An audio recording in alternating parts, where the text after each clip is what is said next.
100 ವರ್ಷ ಒಂದು ಮರ ಇದ್ದರೆ ಅದಕ್ಕೆ 1 ಕೋಟಿ ರೂಪಾಯಿ ಎಂದು ನಾನು ನೋಡಿದರೆ ಇದು 1 ಕೋಟಿ. ದಾಸ್ ಹೇಳ್ತಾರೆ 50 ವರ್ಷಕ್ಕೆ 9 ಕೋಟಿ. ಸೊ ನಾನು ಏನು ಹೇಳಬೇಕೆಂದಿದ್ರೆ, KSIC ಫ್ಯಾಕ್ಟ್ರಿ ಇರುವ ಕಡೆಯಲ್ಲಿ ಅದೇ ಜಾಗದಲ್ಲಿ 5 ಎಕರೆ ಸರ್ಕಾರದವರು ಕ್ರೀಡಾಂಗಣ ಮಾಡಲಿಕ್ಕೆ ಯಾಕೆ ಕೊಟ್ಟಿದ್ದಾರೆ ಎಂದು ನನಗೆ ಮೊದಲನೇ ಸಲ ಕೇಳಿದಾಗ ಭಾಳ ಆಶ್ಚರ್ಯ ಆಯಿತು.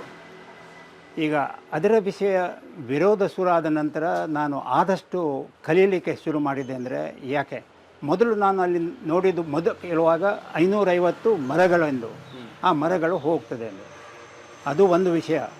ಆದರೆ ಅಲ್ಲಿ ತುಂಬ ವಿಷಯಗಳು ಉಂಟು. ಸೊ ಒಂದು ಖುಷಿ ಏನೆಂದರೆ ತುಂಬ ಜನರು ಬಂದು, ಬೇರೆ ಬೇರೆ ಸಂಘದವರು ಬಂದು ಅದರ ವಿಷಯ ವಿರೋಧ ಮಾಡಲಿಕ್ಕೆ ಶುರು ಮಾಡಿದ್ದಾರೆ. ಮೊದಲಿನಿಂದ ಅವರು ಮೊದಲು ಪ್ರಶ್ನೆ ಕೇಳುವುದು ಏನೆಂದರೆ, ಅಂಥ ವಿಷಯದಲ್ಲಿ ಕ್ರೀಡಾಂಗಣ ಮಾಡಬೇಕೆಂದಿರುವಾಗ ಸರ್ಕಾರದವರು ಅಲ್ಲಿಯ ಜನರ ಹತ್ತಿರ ಕೇಳಿದ್ದಾರೋ? ಡೆಮಾಕ್ರಸಿ ಎಂದು ಆದ ಕೂಡಲೇ ಅವರು ಜನರ ಹತ್ರ ಕೇಳಬೇಕು. ನಾವಿಲ್ಲಿ ಮಾಡ್ತೇವೆ ಎಂದು ಮಾಡಿದ್ದೇವೆ, ನೀವು ಏನು ಆಲೋಚನೆ ಮಾಡ್ತೀರಿ, ನಿಮ್ಮದು ಸಪೋರ್ಟ್ ಉಂಟು ಎಂದು.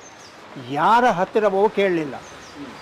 ಯಾರಿಗೆ ಆ ಜಾಗ ಬೇಕೋ ಅವರು ಹೇಳಿದ್ದಾರೆಂದು ಹೇಳಿ ಸರ್ಕಾರದವರು 5 ಎಕರೆ ಕೊಡಲಿಕ್ಕೆ, ಯಾಕೆಂದರೆ ಅದು ಅವರದ್ದೇ ಜಾಗ, ಕೊಡಲಿಕ್ಕೆ ಹೋಗಿದ್ದಾರೆ. ಅದರಿಂದ ಏನಾಗ್ತದೆ ಎಂದು ಕೇಳಿದ್ದೀರಾ? ಒಟ್ಟು ಅಲ್ಲಿ ಖರ್ಚಾಗೋದು 6 ಕೋಟಿ. ಆದರೆ ಆ 6 ಕೋಟಿಯಿಂದ ಎಷ್ಟು ನಮ್ಮ ಸೊಸೈಟಿಗೆ, ನರಸೀಪುರಕ್ಕೆ ಮಾತ್ರ ಅಲ್ಲ, ಡಿಸ್ಟ್ರಿಕ್ಟಿಗೆ, ದೇಶಕ್ಕೆ ಎಷ್ಟು ಹಾನಿ ಆಗ್ತದೆ ಎಂದು ಅದನ್ನು ಹೇಳಬೇಕೆಂದಿದ್ದೇನೆ. ಆ 550 ಮರಗಳು ಮತ್ತು ಪಕ್ಷಿಗಳು, ಅಲ್ಲಿ ಬೇರೆ ಬೇರೆ ನೇಚರ್, ಅದೆಲ್ಲ ಹಾನಿ ಆಗುವಾಗ ನಾವು ಆಲೋಚನೆ ಮಾಡಬೇಕು. ಈಗ ನಮಗೆ ತುಂಬ ಗೊತ್ತಿದೆ. ಹಿಂದೆ ನಮ್ಮ ಜನರೆಲ್ಲ ಮರಗಳನ್ನು ಅವರಿಗೆ ಅಷ್ಟೊಂದು ಗೊತ್ತಿರಲಿಲ್ಲ. ನಮಗೆ ಅದರಿಂದ ಈಗ ಏನು ಆಗ್ತದೆ ಎಂದು. ಅದಕ್ಕಾಗಿ 1979ರಲ್ಲಿ ಇಂಡಿಯನ್ ಸೈಂಟಿಸ್ಟು ಡಾಕ್ಟರ್ ದಾಸ್ ಎಂದು ಒಂದು ಪ್ರಬಂಧ ಬರೆದರು, ಒಂದು ಮರಕ್ಕೆ ಎಷ್ಟು ಬೆಲೆ ಉಂಟು ಎಂದು. ಆ ಪ್ರಬಂಧ ಓದುವಾಗ ನನಗೆ ಭಾಳ ಆಶ್ಚರ್ಯ ಆಯಿತು. ನನಗೆ ನಂಬಲಿಕ್ಕೆ ಸಾಧ್ಯ ಆಗಲಿಲ್ಲ, ಅಷ್ಟು ಅದಕ್ಕೆ ಬೆಲೆ ಉಂಟು ಎಂದು.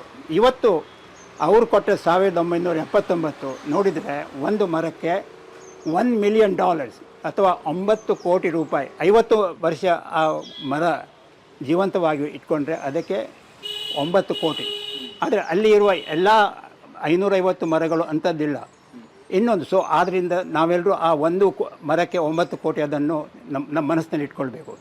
ಸುಪ್ರೀಂ ಕೋರ್ಟ್ನವರು 2022ರಲ್ಲಿ ಒಂದು ಎಕ್ಸ್ಪರ್ಟ್ ಕಮಿಟಿ ಮಾಡಿ ಅವರಿಗೆ ಹೇಳಿದರು ಒಂದು ಮರಕ್ಕೆ ಎಷ್ಟು ಬೆಲೆ ಉಂಟು ಎಂದು. ಆ ಎಕ್ಸ್ಪರ್ಟ್ ಕಮಿಟಿ ಎಲ್ಲ ಮಾಡಿ ಅವರು ಹೇಳಿದರು 100 ವರ್ಷ ಒಂದು ಮರ ಇದ್ದರೆ ಅದಕ್ಕೆ 1 ಕೋಟಿ ರೂಪಾಯಿ ಎಂದು. ನಾನು ನೋಡಿದರೆ ಇದು 1 ಕೋಟಿ. ದಾಸ್ ಹೇಳ್ತಾರೆ 50 ವರ್ಷಕ್ಕೆ 9 ಕೋಟಿ. ಅದು ನೋಡಿದರೆ ಕಾಣ್ತದೆ ಏನೆಂದರೆ, ಆ ಎಕ್ಸ್ಪರ್ಟ್ ಕಮಿಟಿಯವರು 2 ವಿಷಯ ನೋಡಿದ್ದು. ಅದರಿಂದ ಆಕ್ಸಿಜನ್ ಸಿಗ್ತದೆ ಮತ್ತು ಅದರಿಂದ ಬಯೋ ಫರ್ಟಿಲೈಸರ್ ಸಿಗ್ತದೆ ಅಷ್ಟೇ. ಆದರೆ ದಾಸ್ ಎಲ್ಲ ವಿಷಯ ನೋಡಿದ್ದಾರೆ.